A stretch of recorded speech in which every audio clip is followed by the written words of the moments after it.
Hello दोस्तों, कैसे हो? आई होप कि आप सभी लोग अच्छे से होंगे, मजे में होंगे। तो चलिए दोस्तों, पुनः आप लोगों को स्वागत है सोनी क्लासेज में। और आज के क्लास में हम लोग सीखेंगे त्रिकोणमिति। देखिए, आप 10th में है, 11th में है, 12th में है या कोई भी कॉम्पिटिटिव एग्जाम की तैयारी कर रहे हैं, उससे कोई लेना देना नहीं है। आपको त्रिकोणमिति एकदम अच्छे से आना चाहिए, क्योंकि आपके एग्जाम में त्रिकोणमिति से बहुत सारे प्रश्न पूछे जाते हैं। ऑब्जेक्टिव टाइप हो, अगर आप बोर्ड के एग्जाम की तैयारी कर रहे हैं तो उसमें सब्जेक्टिव टाइप के भी क्वेश्चन पूछे जाते हैं। तो मेरे प्यारे साथियों, अगर आप हमारे चैनल पर नए हैं तो आप हमारे चैनल को सब्सक्राइब करें और ज्यादा से ज्यादा अपने दोस्तों में शेयर करें। चलिए, हम आज लोग त्रिकोणमिति को सीखेंगे। देखिए, त्रिकोणमिति जो है ग्रीक शब्द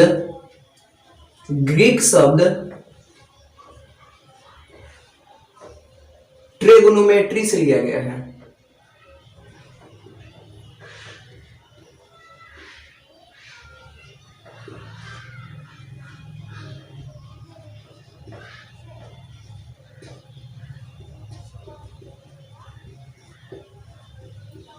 देखिए साथियों, हमने आपको बताया कि जो त्रिकोणमिति है वह ग्रीक शब्द ट्रिगोनोमेट्री से लिया गया है।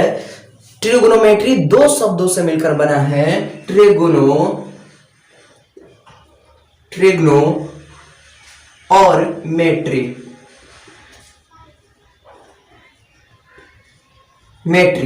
ध्यान से देखिए, त्रिकोणमिति जो है ग्रीक शब्द ट्रिगोनोमेट्री से लिया गया है, जो कि दो शब्दों के मेल से मिलकर बना है।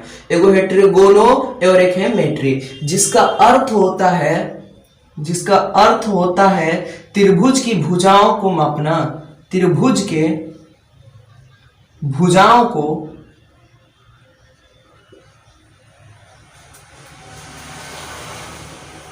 मापना। क्या आपको बुझाया त्रिकोणमिति है क्या? तो त्रिकोणमिति ग्रीक शब्द ट्रिगोनोमेट्री से लिया गया है, जो कि दो शब्दों से मिलकर बनाया गया है। वो ट्रिगोनो और एक मेट्री है। ट्रिगोनोमेट्री का अर्थ होता है त्रिभुज के भुजाओं को मापना। इतना कोई दिक्कत नहीं है। अब आते हैं कि भाई जो त्रिकोणमिति है उसका जनक किसको मानते हैं, त्रिकोणमिति की जनक कौन है? तो त्रिकोणमिति के जो जनक वो है आर्यभट्ट।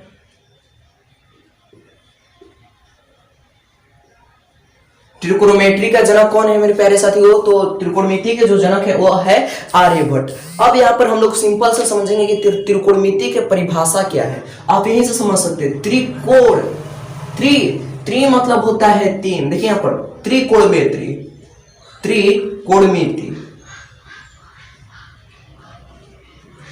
देखिए, त्रि मतलब होता है तीन।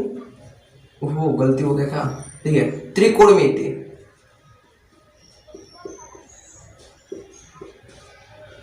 त्रि का अर्थ होता है तीन, कोण का अर्थ होता है कोण, मिति मतलब होता है भुजा।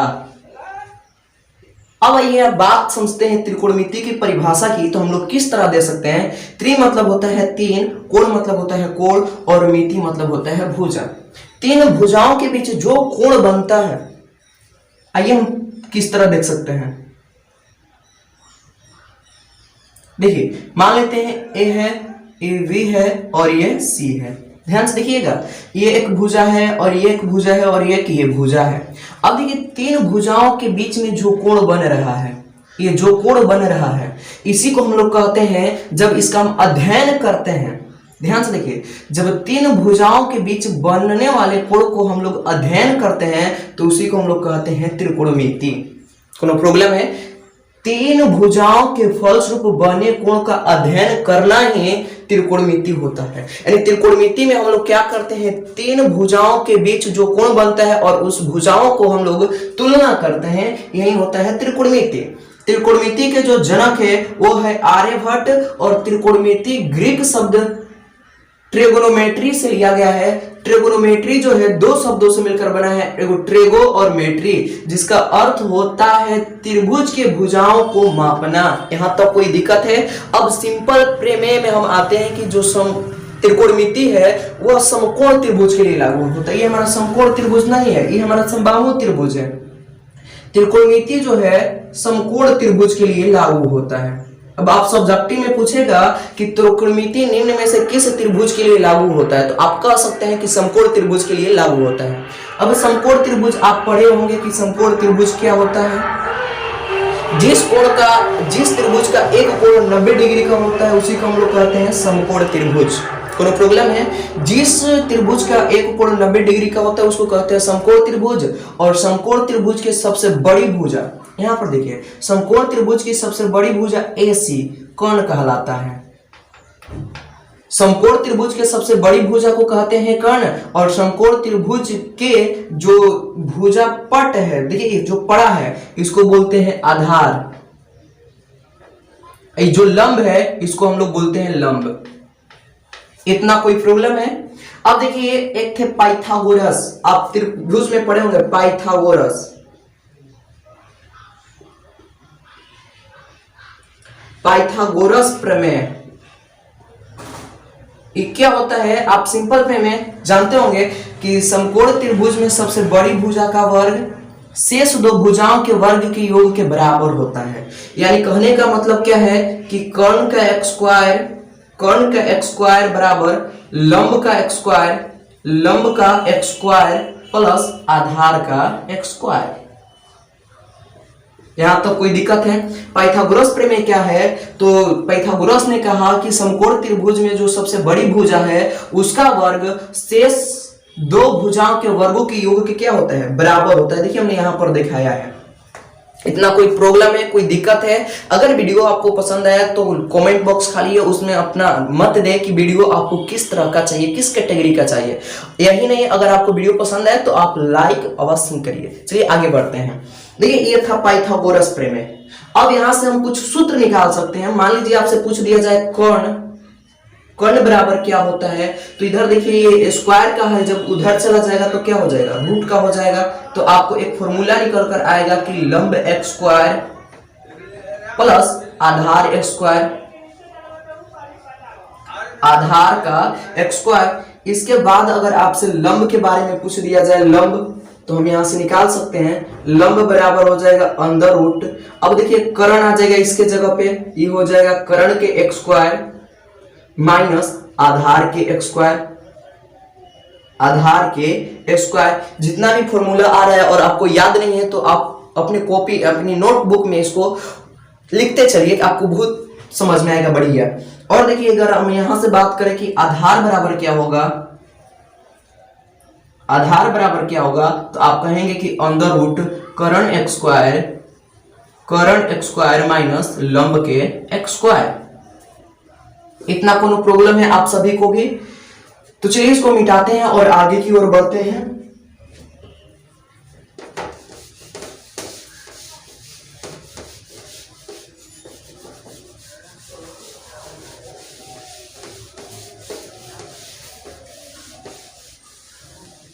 चलिए अब आता है भाई जो त्रिकोणमिति में है 6 वो उसका निष्पत्तियां है। त्रिकोणमिति निष्पत्तियां देखिए,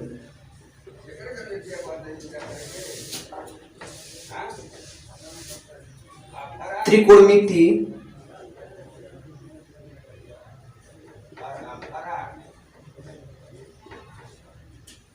निष्पत्तियां,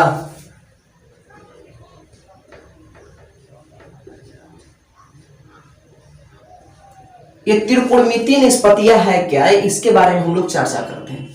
आइए देखिए, त्रिकोणमिति जो निष्पत्तियां है, त्रिकोणमितीय अनुपात है, वो कई ठो है, तो वो 6 वो है। ध्यान से देखिएगा, त्रिकोणमितीय जो अनुपात है वो है 6 वो, यानी त्रिकोणमितीय निष्पत्तियां।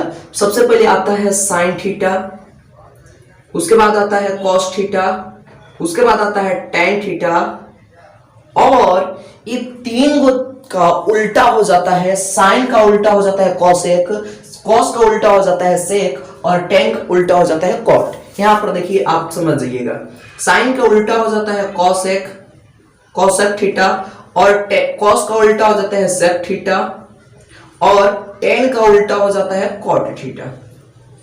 इतना कोनो प्रॉब्लम है? यानी त्रिकोणमितीय निष्पत्तियां क्या है, तो त्रिकोणमितीय निष्पत्तियां 6 है, साइन थीटा, कॉस थीटा और टेन थीटा। साइन थीटा का उल्टा हो जाता है कॉसेक थीटा, और कॉस थीटा का उल्टा हो जाता है सेक थीटा, और टेन थीटा का उल्टा हो जाता है कॉट थीटा। आइए हम यहाँ पर एक आपको चित्र के माध्यम से हम बता देते हैं, आपको एकदम दिमाग में बैठ जाएगा। चलिए मानते हैं हमारा समकोण त्रिभुज पी क्यू और आर है, यहाँ पर 90 डिग्री का कोण बन रहा है। देखिए इसमें दो न्यून कोण बन रहा है, एक यहाँ पर बन रहा है और एक यहाँ पर बन रहा है। ध्यान से देखिएगा, अगर कोण आर के लिए बोला जाए, कोण आर के लिए बोला जाए तो आपका कर्ण ये होगा, ये आपका कर्ण ये होगा। अगर कोण P के लिए भी बोला जाए तो कर्ण यही होगा, क्योंकि कर्ण कभी भी चेंज नहीं होता है। कोई भी कंडीशन आप लागू कर दीजिए, कर्ण कभी भी नहीं चेंज होगा, क्योंकि हम जानते हैं कि सबसे बड़ी भुजा को ही हम लोग कहते हैं कर्ण। तो यहां पर देखिए, अगर कोण इसके लिए कहा जाए, कोण R के लिए कहा जाए तो आधार ये हो जाएगा, आधार ये होगा। अगर कोण R के लिए कहा जाए लंब, तो लंब ये होगा। कौनो दिक्कत यहां तक? अगर आपसे कह दिया जाए कि भाई कोण P के लिए, तो कोण P के लिए आधार ये होगा, आधार ये होगा, और कोण P के लिए लंब ये हो जाएगा, लंब ये हो जाएगा। यहां तो कोई दिक्कत है? आपको छोटी से छोटी बात बता रहा हूं। यहां पर देखिए, अगर कोण R के लिए कहा गया तो आधार ये था, लंब ये था, और कोण P के लिए कह दिया गया तो आधार ये हो गया और लंब ये हो गया। यहां तक हमको उम्मीद है कि आपको समझ में आ गया होगा।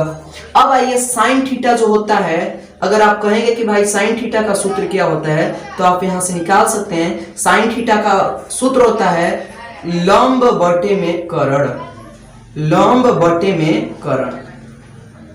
यहाँ कोनो प्रॉब्लम है आपको? साइन थीटा का जो सूत्र होता है वो हो जाता है आपका लंब बटा में कर्ण। यानी आप यहाँ पर देख सकते हैं लंब क्या है। अगर आप थीटा की मान रखते हैं साइन, अगर थीटा का मान रखते हैं आर, थीटा के लिए मान रखते हैं आर, तो लंब कौन है? लंब आपको पी क्यू दिखाई दे रहा है, तो हम यहाँ पर लिख देंगे पी क्यू, और कर्ण आपको क्या दिखाई दे रहा है? पी आर, हम लिख देंगे यहाँ पर पी आर। कोनो प्रॉब्लम है? अगर बात कर दिया जाए यहीं पर साइन P बराबर का होगा, तो साइन P, तो देखिए लंब कौन है? साइन P के लिए लंब ये हो जाएगा, यानी क्यू आर, तो हम यहाँ पर लिख सकते हैं क्यू आर। अगर कर्ण की बात करेगा तो कर्ण कभी भी किसी हाल में भी चेंज नहीं होता है, तो ये हो जाएगा हमारा पी आर। इतना कोई प्रॉब्लम नहीं है। चलिए आगे की ओर बढ़ते हैं। तो रहा साइन थीटा की बात। अब आते हैं कॉस थीटा। कॉस थीटा का जो सूत्र होता है वह होता है आधार बटे में कर्ण, आधार बटा में कर्ण। तो कॉस थीटा का ये सूत्र होता है आधार बटा कर्ण। आप इस आकृति को देखिए, इस त्रिभुज को देखिए। अगर हम आपसे बात करें कि थीटा हमारा P है, थीटा हमारा P है, यहां पर बात कर दे कि cos P बराबर, तो आधार आप कौन सा लीजिएगा? ई वाला लीजिएगा कि ई वाला लीजिएगा? क्योंकि P के लिए पूछा है तो ई वाला लीजिएगा, यानी PQ। तो हम यहाँ पर लिखेंगे PQ, और कर्ण जो है किसी भी हाल में चेंज नहीं होता है, तो कर्ण को हम लिख दिए PR। कोनो प्रॉब्लम? चलिए आगे की ओर बढ़ते हैं। रहा cos थीटा का मान। अब आइए हम लिखते हैं tan थीटा। tan थीटा का जो सूत्र होता है वह होता है आधार बटा में लंब, लंब बटा में आधार, लंब बटे में आधार।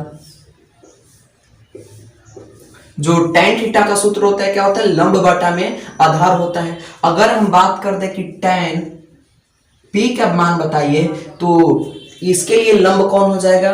ये वाला हो जाएगा, यानी QR, और आधार कौन हो जाएगा? ये वाला हो जाएगा, P और Q।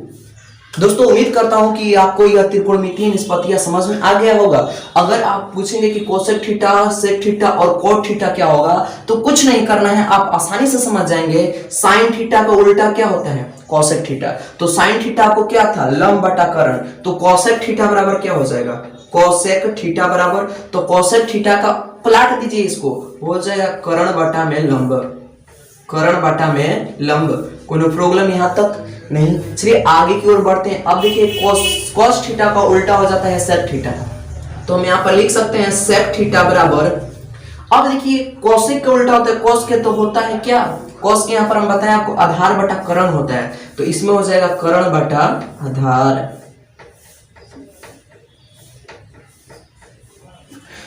कोई दिक्कत नहीं होगा। अब आइए टेन थीटा का जो उल्टा होता है कॉट थीटा। टेन थीटा का उल्टा क्या होता है साथियों, कॉट थीटा। तो कॉट थीटा का सूत्र क्या हो जाएगा, बात करेंगे आप तो आधार बटा में लंब हो जाएगा कि नहीं हो जाएगा, आधार बटे में लंब हो जाएगा। यहां तो कोई दिक्कत, उम्मीद करता हूं कि आपको यहां तक कोई दिक्कत नहीं होगी, कोई परेशानी नहीं होगी, ठीक है। और चलिए आगे की ओर बढ़ते हैं, ठीक है। तो चलिए इसको मिटाते हैं और आगे की ओर हम लोग बढ़ते हैं।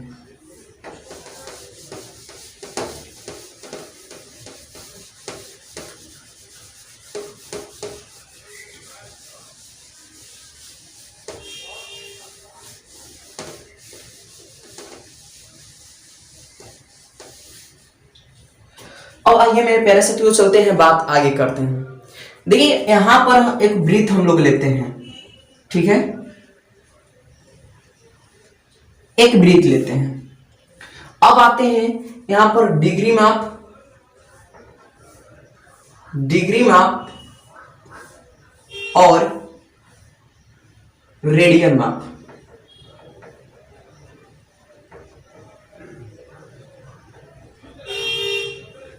डिग्री माप और रेडियन माप क्या है इसके बारे में आते हैं। ये आपको एक वृत्त है, ठीक है, ये केंद्र हो गया, हमारा केंद्र हो गया।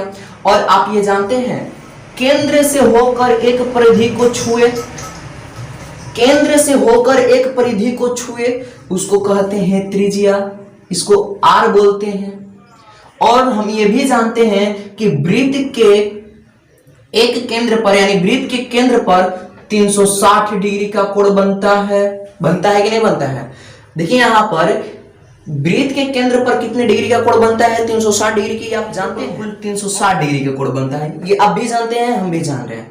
अगर आप बात कीजिएगा यहाँ पर तो आप तो डिग्री माप मैंने बताया कि डिग्री माप वृत्त के केंद्र पर जो कोण बनता है वो होता है 360 डिग्री का। अगर रेडियन माप में पूछ दिया जाए कि भाई रेडियन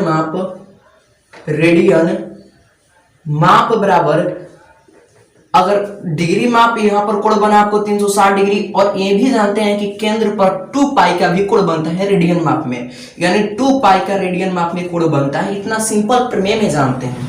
और देखिए हम यहाँ पर एक आपको और चीज बताते हैं, अगर हम इसको इस बराबर लिखे 2 पाई इक्वल टू 360, क्योंकि दोनों तो वृत्त के केंद्र पे ही तो कोण बना है, तो आप यहां से निकाल सकते हैं। देखिए जो 2 गुणे में इधर आएगा तो भगे में होगा, पाई बराबर आपका हो जाएगा 360 बटे में 2, जब इसको डिवाइड कीजिएगा तो 180, यानी पाई का जो मान होता है कितना होता है प्यारे साथियों, 180 डिग्री होता है। आपको भूलने का नहीं है, क्योंकि पूछेगा कि पाई का मान आप बताइए त्रिकोणमिति में कितना होता है, 180 डिग्री। अगर क्षेत्रमिति की बात कीजिएगा तो पाई का मान होता है 22/7 या 3.14 होता है। लेकिन हमको क्षेत्रमिति में नहीं जाना है, हमको त्रिकोणमिति में आना है। तो त्रिकोणमिति में पाई का मान होता है 180 डिग्री। किस तरह, तो हमने आपको बताया कि जो वृत्त के केंद्र है उस पर 360 डिग्री का कोण बनता है, और रेडियन में बात कीजिएगा तो 2 पाई का कोण बनता है। तो रेडियन का ही हो गया पाई बाई यानी 2 पाई बराबर 360 की है, तो इधर 2 जो गुणा में था उधर चला गया मल्टीपल में, इसको डिवाइड किए तो हो गया 180। तो पाई का वैल्यू आपके निकल कर आ गया कितना, 180। कोनो प्रॉब्लम है? आइए हम लोग बात करते हैं, अब जरा इसको मिटाते हैं और रेडियन माप और डिग्री माप की हम लोग चर्चा करेंगे, ठीक है। चलिए आइए इसको मिटाते हैं। अब यहाँ पर एक डिग्री माप और रेडियन माप का फॉर्मूला है। सबसे पहले हम तो यह लिखेंगे डिग्री माप फॉर्मूला है, आपको रेडियन माप दिया होगा और कहेगा कि आप डिग्री माप में कन्वर्ट करें। तो ध्यान से देखिए, डिग्री माप बराबर होता है 180 बाई पाई गुणे रेडियन माप, ठीक है। अब अगर बात कीजिएगा कि रेडियन माप बराबर क्या होता है, तो यहां से रेडियन माप बराबर हो जाएगा आपका पाई बाई 180 गुणे डिग्री माप। यहां तो कोई दिक्कत, कोई परेशानी, कोई टेंशन नहीं होगा। और आगे आइए, ये तो आपका रहा डिग्री माप और ये रहा रेडियन माप। अगर आप सपोज कीजिए आपको दिया है 60 पाई, ये आपको रेडियन माप में दिया है, ठीक है, ये आपको रेडियन माप में दिया है और आपसे कह रहा है कि डिग्री माप बराबर बताइए, डिग्री माप बराबर बताइए। तो डिग्री माप बराबर वाट, तो हमने आपको डिग्री माप का यहां पर सूत्र बताया। तो क्या होता है, हम कर सकते हैं, डिग्री माप बराबर पूछेगा तो सूत्र में है 180 बाई पाई, इनटू में है रेडियन माप, तो रेडियन माप आपको दिया है 60 पाई, यहां से पाई पाई कटा दीजिएगा तो यहां पर आपका जो भी 180 गुणे में 60 हो गया। अब आप जो भी मल्टीपल किए होंगे आपका वो क्या हो जाएगा, आंसर हो जाएगा। यहां तो कोई दिक्कत कोई परेशानी, तो आप बताइए कमेंट में जरूरी कि आपको ये वीडियो कैसा लगा। अगर आपको वीडियो बहुत ही पसंद आया होगा तो आप हमारे चैनल को सब्सक्राइब करें और ज्यादा से ज्यादा अपने दोस्तों में शेयर करें। तो मेरे प्यारे साथियों, मिलते हैं नेक्स्ट वीडियो में, तब तक के लिए